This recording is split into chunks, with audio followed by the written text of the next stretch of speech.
اللهم بارك على محمد وعلى آل محمد كما باركت على إبراهيم وعلى آل إبراهيم إنك حميد مجيد.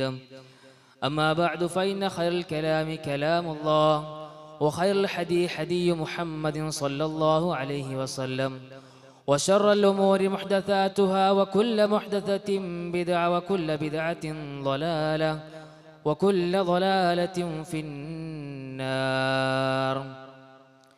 يا أيها الذين آمنوا اتقوا الله حق تقاته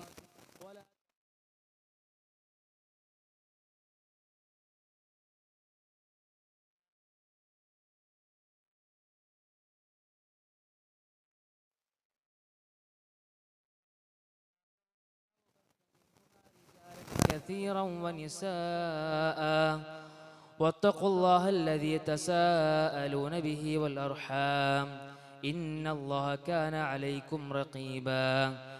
يا أيها الذين آمنوا اتقوا الله وقولوا قولا سديدا يصلح لكم أعمالكم ويغفر لكم ذنوبكم ومن يطع الله ورسوله فقد فاز فوزا عظيما.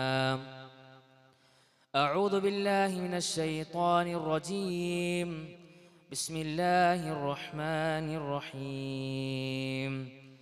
فذكر إن نفعت الذكرى سيذكر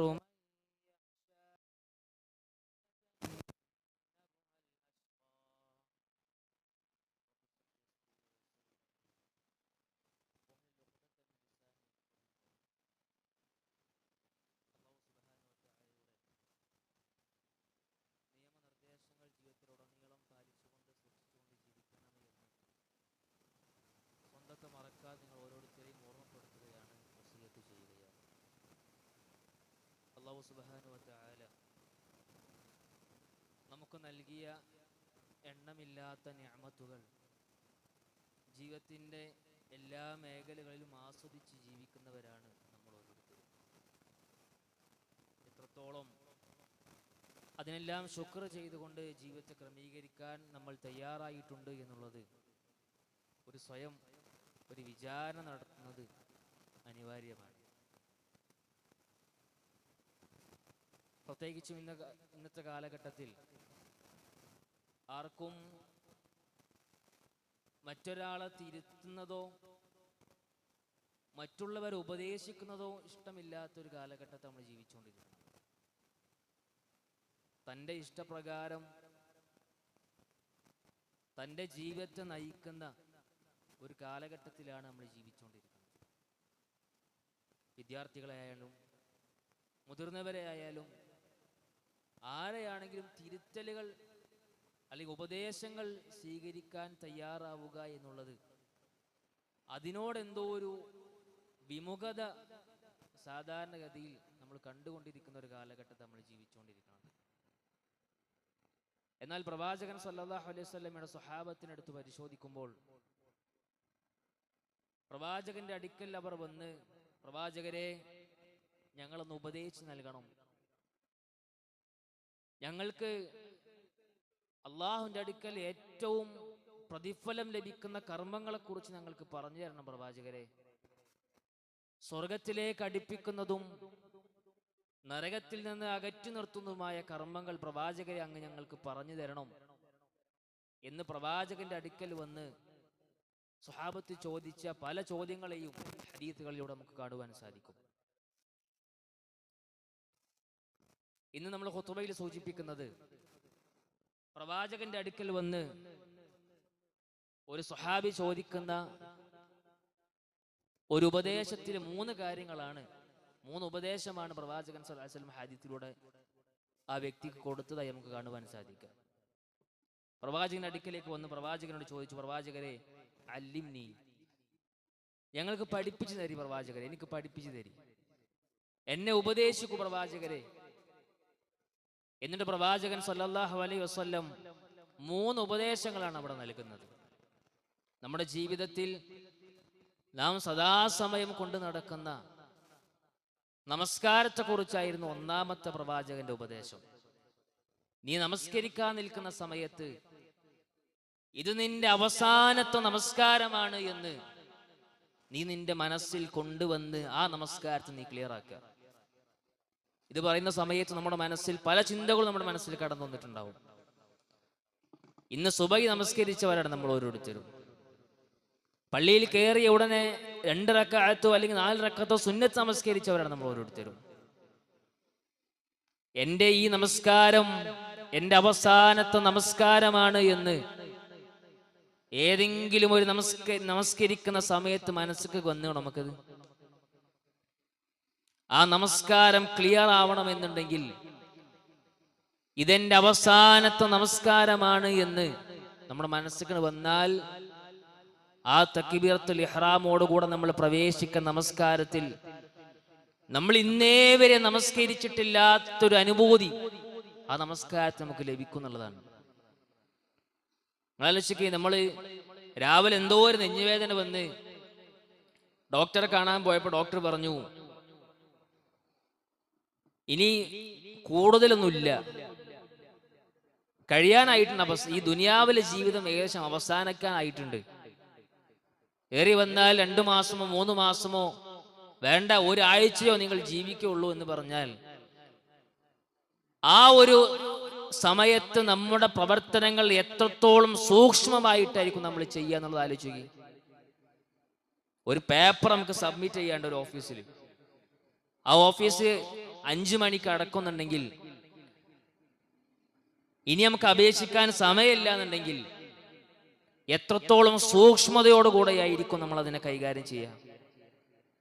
സഹോദരങ്ങളെ, നമ്മൾ നമസ്കരിക്കുന്ന നമസ്കാരം ഇതെന്റെ അവസാനത്തെ നമസ്കാരമാണ് എന്ന് എന്തുകൊണ്ടാണ് നമുക്ക് ചിന്തിക്കാൻ കഴിയാത്തത്? ആ ചിന്ത മനസ്സിലാണ് വന്നു കഴിഞ്ഞാൽ അവന്റെ നമസ്കാരം ക്ലിയർ ആവുന്നതാണ്. അവന്റെ നമസ്കാരം ക്ലിയർ ആവും. അവൻ ചൊല്ലുന്ന പ്രാർത്ഥനകളുടെ അർത്ഥം അവന്റെ ഹൃദയത്തിലേക്ക് ഇങ്ങനെ വരും. അല്ലാഹുവേ എന്ന് വിളിക്കുമ്പോ ആ ഒരു കണ്ണിൽ നിന്ന് കണ്ണുനീര് അറിയാതെ വരും. അല്ലാഹുവേ പാപങ്ങൾ പുറത്തു നൽകണേന്ന് അറിയാതെ നമ്മൾ സുജൂദിൽ കിടന്ന് അള്ളാഹുവിനോട് നമ്മൾ തേടും. അല്ലാഹുവേ ഇനി എനിക്ക് സമയമില്ല എന്ന ചിന്ത മുമ്പിൽ വരുമ്പോഴാണ് സഹോദരങ്ങളെ ഈ ചിന്തയൊക്കെ നമ്മുടെ മനസ്സിലേക്ക് വരിക. അതുകൊണ്ടാണ് പ്രവാചകൻ പറഞ്ഞത്, നിങ്ങൾ നമസ്കരിക്കാൻ നിന്നാൽ എന്ത് ചെയ്യുക, ഇതെന്റെ വിടവാങ്ങൽ നമസ്കാരാണ്. ഇനി എൻ്റെ വീട്ടിൽ എൻ്റെ മയ്യത്തിന്റെ മുമ്പിലായിരിക്കും മറ്റുള്ളവർ നമസ്കരിക്കുക എന്ന ചിന്ത വരുമ്പോണ്ടല്ലോ സ്വാഭാവികമായിട്ടും ഉള്ളുന്നൊരു മാറ്റം നമസ്കാരത്തെ നമ്മളാണ് ക്ലിയർ ആക്കും. പ്രാർത്ഥനകൾ പഠിക്കാത്ത പ്രാർത്ഥന ഉണ്ടെങ്കിൽ, അർത്ഥറിയാത്ത പ്രാർത്ഥനകൾ ഉണ്ടെങ്കിൽ നമ്മൾ അർത്ഥം പഠിക്കും. എന്തെങ്കിലും പോരായ്മകൾ നമസ്കാരത്തിലുണ്ടോ എന്നുള്ളത് നമ്മൾ സൂക്ഷ്മമായി പരിശോധിക്കും. എന്നിട്ട് ഓരോ നമസ്കാരത്തെയും നമ്മൾ ക്ലിയർ ആക്കിക്കൊണ്ടിരിക്കും. അത് നേരത്തെ പറഞ്ഞ് ഒരു 6 മാസം നമ്മൾ മുമ്പിലുള്ളൂ എന്നുണ്ടെങ്കിൽ ആ 6 മാസം നമ്മൾ ജീവിക്കുന്ന ജീവിതം എത്രത്തോളം ക്ലിയർ ആയി കാണും. അതുകൊണ്ട് പ്രവാചകൻ ഒന്നാമത് കൊടുത്തു, നിങ്ങൾ നമസ്കരിക്കാൻ നിൽക്കുന്ന സമയത്ത് എന്ത് ചെയ്യുക, ഇതെന്റെ വിടവാങ്ങൽ നമസ്കാരാണ് ചിന്തിക്കുക. അങ്ങനെ ആവുമ്പോഴേ നമസ്കാരം ക്ലിയർ ആവുള്ളൂ. സല്ലൂ കമാ റഅയ്തുമൂനി ഉസല്ലി എന്ന് പ്രവാചകൻ പഠിപ്പിച്ചില്ലേ. മദീന പള്ളിയിൽ വന്ന് ഒരാൾ നമസ്കരിച്ച സമയത്ത് പ്രവാചകൻ 1, 2, 3 തവണ അദ്ദേഹത്തെ തിരുത്തിയില്ലേ. നിങ്ങൾ നമസ്കരിച്ചിട്ടില്ല എന്ന് പറഞ്ഞില്ലേ. പ്രവാചകന്റെ മുമ്പിൽ നിന്ന് നമസ്കരിച്ച വ്യക്തിയോട് പ്രവാചകൻ പറയാണ്, നിസ്കരിച്ചിട്ടില്ല, നമസ്കാരം ശരിയായിട്ടില്ല എന്ന് കൂടെ അല്ല പറഞ്ഞു, നിസ്കരിച്ചിട്ടില്ല. പ്രവാചകന്റെ അടുക്കലേക്ക് വന്നിട്ട് ആ സ്വഹാബി പറഞ്ഞു, പ്രവാചകൻ എനിക്ക് നിസ്കരിക്കാൻ നിങ്ങൾ പഠിപ്പിച്ചു തരും. ആലോചിക്ക്, നമ്മുടെ നമസ്കാരം എവിടെയാകാരം ഉണ്ടാവുക? നമ്മൾ നമസ്കരിക്കുന്ന നമസ്കാരം 40 വർഷം അല്ലെങ്കിൽ 50 വർഷം വേണ്ട 25 വർഷം നമ്മൾ നമസ്കരിച്ച നമസ്കാരങ്ങൾ എൻ്റെ റബ്ബ് സ്വീകരിക്കുന്ന രൂപത്തിലായിട്ടുണ്ടോ എന്നുള്ളത് ഇടയ്ക്കൊന്ന് വിചാരം നമ്മൾ നടത്തേണ്ടതില്ലേ? കാരണം ഒന്നാമതായി അള്ളാഹുവിന്റെ കോടതിയിൽ എടുക്കുന്ന അമൽ എന്താ? നമസ്കാരത്തെ കുറിച്ച് ചോദിക്കും. നമസ്കാരം റെഡി ആയിട്ടില്ലെങ്കിലോ ബാക്കിയുള്ളതൊക്കെ പോവും. അതുകൊണ്ട് നമ്മൾ നമസ്കരിക്കുന്ന നമസ്കാരം എനിക്ക് വേണ്ടിയുള്ളതാവണം. വീടിന്റെ അടുത്ത് പള്ളി ഉണ്ടായതുകൊണ്ട് ഞാൻ 5 വക്ത് പള്ളിയിൽ പോയി നാട്ടുകാരെന്തു പറയുന്നു വിചാരിച്ച് നിസ്കരിച്ചാൽ നിസ്കാരം ബാത്തിലാണ്. എന്റെ മാതാപിതാക്കൾ അല്ല, ഞാനൊരു മുസ്ലിം ആയില്ലേ, നിസ്കരിച്ചില്ലേ, ആൾക്കാർ മോശം പറയില്ലേ എന്ന് വിചാരിച്ച് നിസ്കരിച്ചാൽ നിസ്കാരത്തിന്റെ കൂലി കിട്ടൂല. അതുകൊണ്ട് നിസ്കാരം എന്നുള്ളത് എന്താണ്? അത് ക്ലിയർ ആക്കേണ്ട ഒന്നാണ്.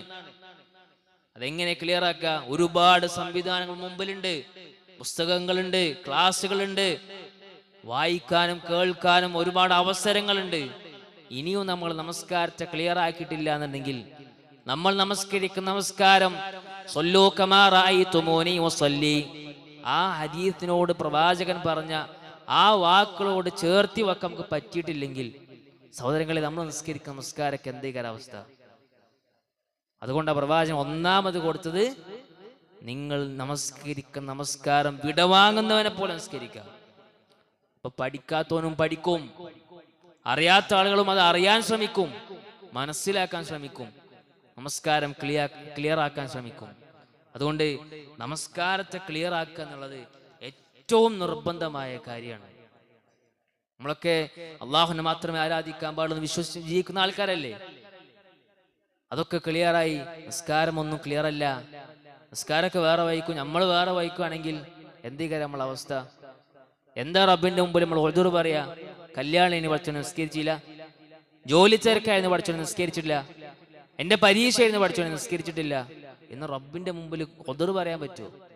അനസ് ബിൻ മാലിക് റളിയല്ലാഹു അൻഹു ഒരു യുദ്ധത്തിന്റെ സമയത്ത് സുബഹിന്റെ ജമാഅത്ത് നഷ്ടപ്പെട്ടത് കാരണത്താൽ എത്ര മരിക്കുന്നത് വരെ അദ്ദേഹം കരഞ്ഞു എന്നുള്ളതാണ്. എത്ര സുബഹി നമുക്ക് നഷ്ടപ്പെട്ടു സഹോദരങ്ങളെ, എത്ര ജമാഅത്തുകൾ നമുക്ക് നഷ്ടപ്പെട്ടു. ആ ജമാഅത്ത് നഷ്ടപ്പെട്ടതിന്റെ വേദനയിൽ അദ്ദേഹം, നമസ്കാരം നഷ്ടപ്പെട്ടില്ലല്ല, അദ്ദേഹം ഒതു കൊടുത്തിങ്ങനെ വരുന്ന സമയത്ത് പ്രവാചകൻ സലാം വീട്ടിയിരുന്നു. ആ വിഷമം അദ്ദേഹത്തിന് മരിക്കുന്നത് വരെ ഉണ്ടായിരുന്നു. നിങ്ങൾ ആലോചിച്ചോക്കെ, നമ്മളൊക്കെ നമസ്കാരോ ജമാഅത്ത് പോയിട്ട് നമ്മൾ നമസ്കരിക്കുന്ന നമസ്കാരങ്ങൾ വരെ ക്ലിയർ ആവണില്ലെങ്കിൽ എന്തേക്കാരം നമ്മളൊക്കെ അവസ്ഥ? ഈ ദുനിയാവെന്ന് പോകുമ്പോ കൊണ്ടുപോവാൻ എന്തെങ്കിലും കയ്യിൽ വേണ്ടേ?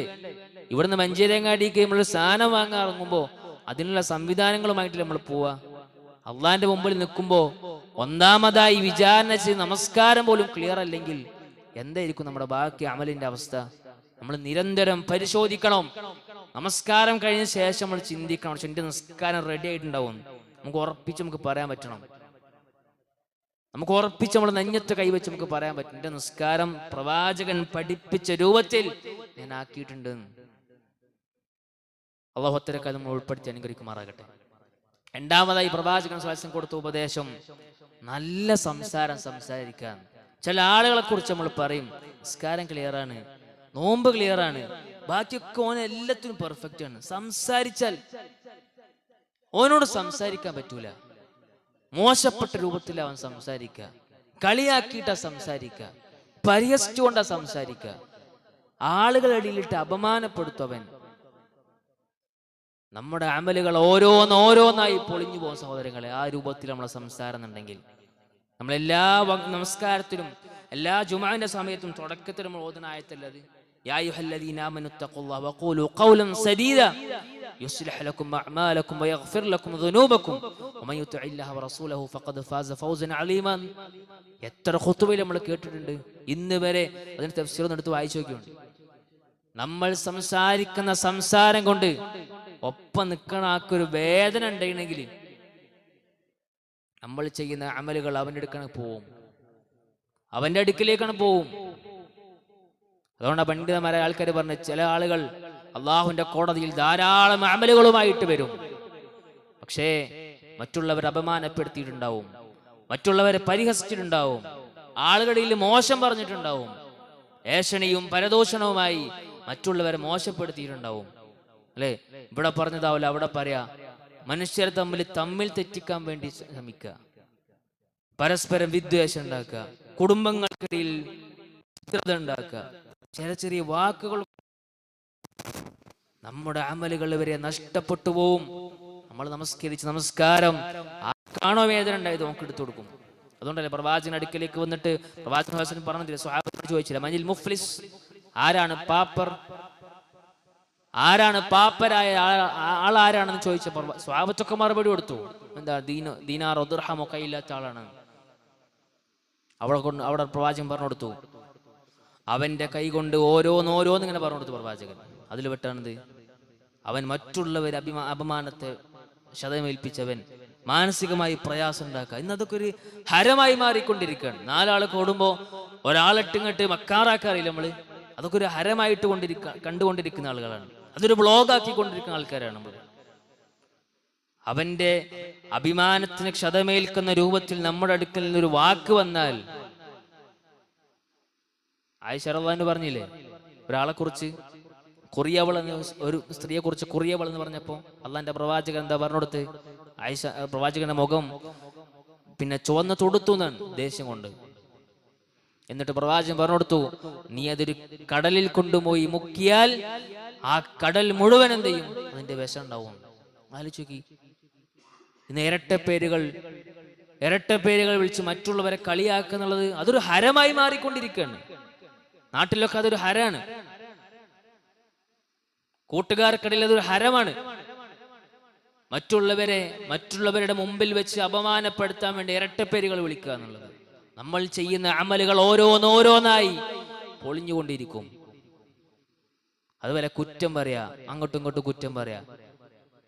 ഏറ്റവും നല്ല സുഹൃത്താരാ? ഒരാളുടെ അടുത്തൊരു കുറ്റം കണ്ടാൽ നാട് മുഴുവൻ നീണ്ട പറഞ്ഞെടുക്കല്ല, അവന്റെ അടുക്കൽ പോയിട്ട് നസീഹത്തോടു കൂടെ തിരുത്തുന്നതാണ് ഏറ്റവും നല്ല സുഹൃത്ത് എന്നാ പറഞ്ഞത്. അതുകൊണ്ട് നമ്മൾ പ്രയോഗിക്കുന്ന വാക്കുകൾ, നമ്മൾ ഉപയോഗിക്കുന്ന സംസാരങ്ങൾ, ഈ നാവ് എന്നുള്ളത്, നമ്മൾ വീട്ടിൽ പോയിട്ട് കണ്ണാടിന്റെ മുമ്പിൽ നാവ് ഒന്ന് പിടിച്ചു നോക്കിയാൽ മതി, എന്നിട്ട് സംസാരിച്ചു നോക്കിയാൽ മതി. നമുക്ക് മനസ്സിലാവും എത്രത്തോളം വലിയ അനുഗ്രഹമാണ് നാവ് എന്നുള്ളത്. അത് ഏറ്റവും നല്ല രൂപത്തിൽ ഉപയോഗപ്പെടുത്തിയിട്ടില്ല എന്നുണ്ടെങ്കിൽ, ഏറ്റവും നല്ല രൂപത്തിൽ പ്രയോജനപ്പെടുത്തിയിട്ടില്ല എന്നുണ്ടെങ്കിൽ, നമ്മൾ ചെയ്യുന്ന അമലുകൾ നഷ്ടപ്പെട്ടുകൊണ്ട് നരകത്തിലേക്ക് വഴിപ്പെടുന്നൊരവസ്ഥ എന്ത് ചെയ്യും? അതിലൂടെ ഉണ്ടാവും. അതുകൊണ്ടാണ് പ്രവാചകൻ സ്വല്ലല്ലാഹു അലൈഹി വസല്ലം പറഞ്ഞു, ചില ആളുകളുണ്ട് നമ്മൾ നിസ്സാരമായി കണ്ടുകൊണ്ടിരിക്കുന്ന വാക്കായിരിക്കും, പക്ഷേ അള്ളാഹുവിന്റെ അടുക്കൽ ഏറ്റവും വലിയ കോപം ഉണ്ടാവും.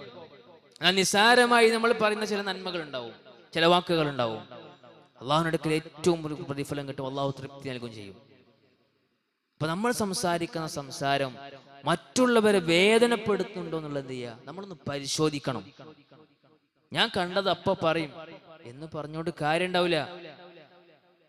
ഞാൻ ആരും മുഖത്തോക്കി എന്തും പറയും, എവിടെ വെച്ചും പറയും. അതിന്റെ സ്വഭാവമാണ്. ആ സ്വഭാവം മാറ്റിയെടുക്കാൻ വേണ്ടേ, ആ സ്വഭാവം നമ്മൾ മാറ്റിയെടുക്കാൻ വേണ്ടേ. നസീഹത്തോടുകൂടെ, ആളുകളുടെ ഇടയിൽ അപമാനപ്പെടുത്താതെ, നല്ല ഉദ്ദേശത്തോടു കൂടെ അവൻ പറഞ്ഞു മനസ്സിലാക്കി കൊടുക്കാൻ വേണ്ടത്. പ്രവാചകന്റെ പള്ളികളെ വന്ന് മൂത്രമൊഴിച്ചില്ലേ, ഒരു അറാബി വന്നിട്ട് പ്രവാചകൻ പിടിച്ചടിച്ചോ? സ്വഹാബത്ത് പിടിച്ചടിച്ചോ? ഇല്ല. അദ്ദേഹത്തിന് പറഞ്ഞു മനസ്സിലാക്കി കൊടുത്തു. അതായിരുന്നു പ്രവാചകന്റെ മാതൃക എന്നുള്ളത്. അതുകൊണ്ട് നല്ല വാക്കുകൾ പറയാ, നല്ല രൂപത്തിൽ സംസാരിക്കുക. ഇനി അതോ സംസാരിക്കാൻ നല്ല രൂപത്തിൽ വയ്ക്കൂലെന്നുണ്ടെങ്കിലോ മിണ്ടാതിരിക്കുക. ചില സ്ഥലത്ത് നമ്മൾ സംസാരിച്ചാൽ പ്രയാസം ഉണ്ടാവുന്നുണ്ടെങ്കിൽ മിണ്ടാതിരിക്കുക. ഒരു നഷ്ടം നമുക്ക് ഉണ്ടാവില്ല, ലാഭങ്ങൾ മാത്രമേ ഉണ്ടാവുള്ളൂ. അതുകൊണ്ട് നമ്മൾ ഉപയോഗിക്കുന്ന വാക്കുകളും നമ്മൾ പ്രയോഗിക്കുന്ന പ്രയോഗങ്ങളും അത് മറ്റുള്ളവരെ വേദനപ്പെടുത്തുകയാണെങ്കിൽ,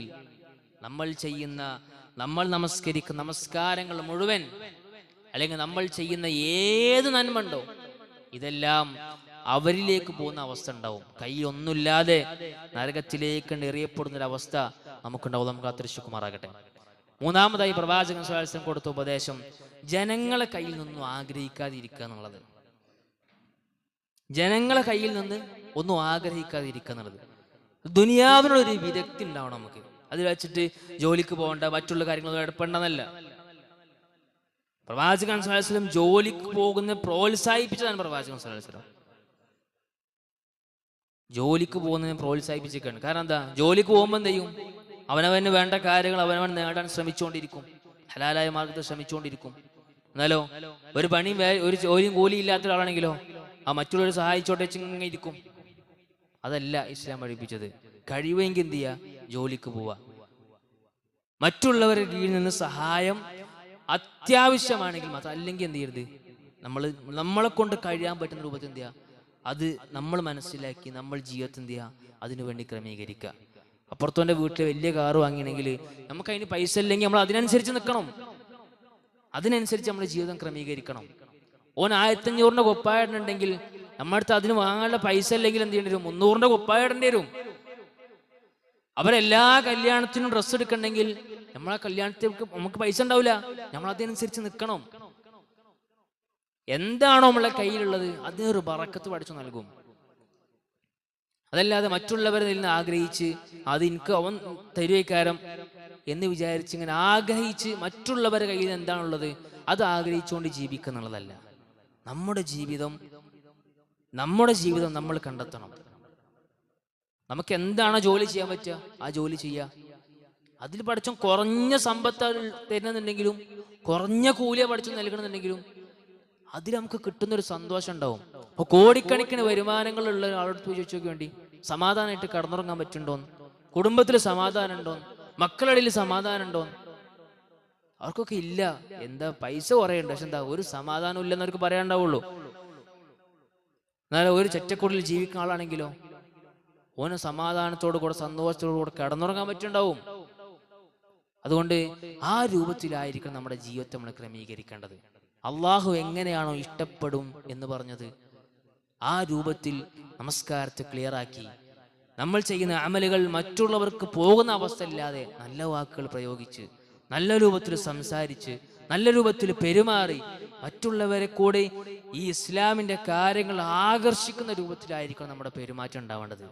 പ്രവാചകൻ സല്ലല്ലാഹു അലൈഹി വസല്ലം സ്വഭാവത്തെക്കുറിച്ച് പിന്നെ ശത്രുക്കൾ പോലും എന്ത് ചെയ്തത് വാദോരാതെ സംസാരിച്ചു എന്നുള്ള ഹദീസിലും കാണാൻ പറ്റൂലേ, ചരിത്രത്തിൽ നമുക്ക് കാണാൻ പറ്റൂലേ?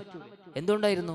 പ്രവാചകന്റെ സംസാരവും പ്രവാചകന്റെ സ്വഭാവവും അത് മറ്റുള്ളവർ കൂടി മാതൃകയായിരുന്നു എന്നുള്ളതാണ്. അതുകൊണ്ട് ആ രൂപത്തിലാവാൻ എന്ത് ചെയ്യണം? നമ്മൾ പരിശ്രമിക്കുക. അതിനുവേണ്ടി നിരന്തരം കേൾക്കുക, മനസ്സിലാക്കുക, പഠിക്കേണ്ട സാധനങ്ങൾ പഠിച്ച് നല്ല രൂപത്തിൽ ജീവിക്കാൻ അള്ളാഹു ആത്മാർത്ഥമായി പ്രാർത്ഥിക്കുക. അള്ളാഹു അത്രക്കാലം ഉൾപ്പെടുത്തി അനുഗ്രഹിക്കുമാറാകട്ടെ.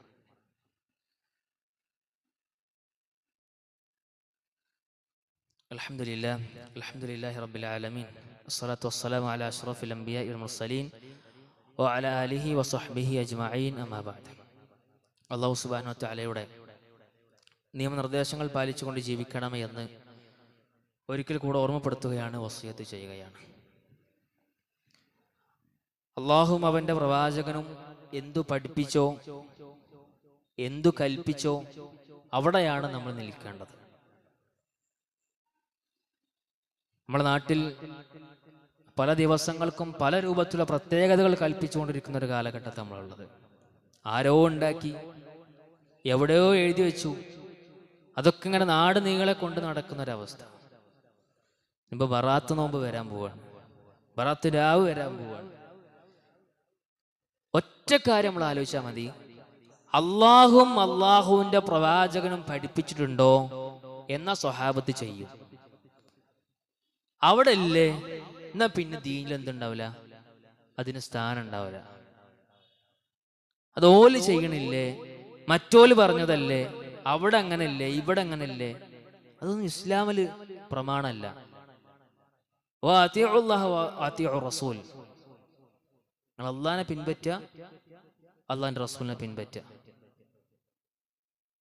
അപ്പൊ അവിടെ എവിടെങ്കിലും ഇത് കൽപ്പിച്ചണോ ഉണ്ടെങ്കിൽ നമുക്ക് ചെയ്യാം. എന്നാ ചില ആൾക്കാർ പറയും അതിന്റെ നീയത്ത് എനിക്കറിയാലോ അത് മതി. അങ്ങനെ പറയാൻ പറ്റൂല എന്നാണ്. ദീനിൽ എന്തെങ്കിലും ഒരു കാര്യം, കരുണ കാര്യമാണ്, ദീനിൽ എന്തെങ്കിലും ഒരു കാര്യം പുതുതായി നമുക്ക് ചേർക്കണം എന്നുണ്ടെങ്കിൽ നമുക്കതിന് അനുവാദം ആര് നൽകണം? അള്ളാഹിന്റെ റസൂലിന്റെ അടുക്കലേക്ക് അനുവാദം ഉണ്ടോ നോക്കണ്ടേ? നമ്മള് അള്ളാഹിന്റെ റസൂല് ചെയ്തണോ നോക്കണ്ടേ? അള്ളാഹിന്റെ റസൂലിന്റെ സ്വഹാബത്ത് ചെയ്തണോ നോക്കണ്ടേ? അവരെ പിൻപറ്റി വന്ന താബിഈങ്ങളും തബഉ താബിഈങ്ങളും സലഫുകളും അത് ചെയ്തണോ നമ്മൾ നോക്കണ്ടേ? അതല്ലാതെ അതിന് എത്രയോ നൂറ്റാണ്ടുകൾക്ക് ശേഷം ആരോ എഴുതിയുണ്ടാക്കിയ ഒരു പുസ്തകത്തില് അതല്ല, ഇതിനൊക്കെ എന്താ അറിയോ, ഇതിനൊക്കെ ഹദീത്ത് ഉണ്ട് എന്നാ പറയാ. എന്നാൽ ഹദീത്തോ സ്വീകരിക്കാൻ പറ്റാത്ത രൂപത്തിൽ ആരോ കെട്ടിച്ചമച്ചുണ്ടാക്കിയ ഹദീത്തുകൾ എന്ത് ചെയ്യും? അത് പ്രമാണമായിട്ട് എന്ത് ചെയ്യും? ആളുകളുടെ ഇടയിൽ കൊണ്ടുനടക്കും. സാധാരണക്കാരായ സാധുക്കളായ ആൾക്കാർ ഒരിക്കലും അറിയണ്ടാവില്ല, ഓലിത് എന്ത് ചെയ്യും? ഭയങ്കര സംഭവമായിട്ട് ചെയ്യും. അതുകൊണ്ട് നമ്മൾ പഠിക്കണം. ഇത് ദീനിലുണ്ടോ നമുക്ക് ചെയ്യാം, ദീനിലില്ലേ എന്നാ പറ്റൂല. അത് എന്താണെങ്കിലും ദീനിലുണ്ടെങ്കിൽ നമുക്ക് ചെയ്യാം, ദീനില്ലാത്ത കാര്യമാണെങ്കിലോ അവിടെ നിൽക്കുക. അള്ളാഹുവും റസൂലും പഠിപ്പിക്കാത്ത, സ്വഹാബത്തിന് പരിചയമില്ലാത്ത, തബഉ താബിഈങ്ങൾക്കോ താബിഈങ്ങൾക്കോ ഇവർക്കൊന്നും പരിചയമില്ലാത്തൊരു കാര്യം ഇനി ആര് കൊണ്ടുവന്നാലും അത് നമുക്ക് ചെയ്യാൻ പറ്റൂല. നമുക്ക് എല്ലാവർക്കും വകുല്ല ബിദ്അത്തിൻ ളലാല വകുല്ല ളലാലത്തിൻ ഫിന്നാർ. ദീനിൽ എന്ത് കടത്തിക്കൊണ്ടുവന്നാലും അതെന്താണ്? പുതുതായി കൊണ്ടുവന്ന കാര്യമൊക്കെ എന്താണ്? ബിദ്അത്താണ്. വകുല്ല ളലാലത്തിൻ ഫിന്നാർ. ആ ളലാലത്തൊക്കെ നരകത്തിലേക്കുള്ളതാണെന്ന് നമ്മൾ ഖുതുബയിൽ ഇങ്ങനെ ഒരു ചെവി കൂടെ കേട്ട് മറ്റു ചെവി കൂടെ വിടേണ്ട സാധനമല്ല.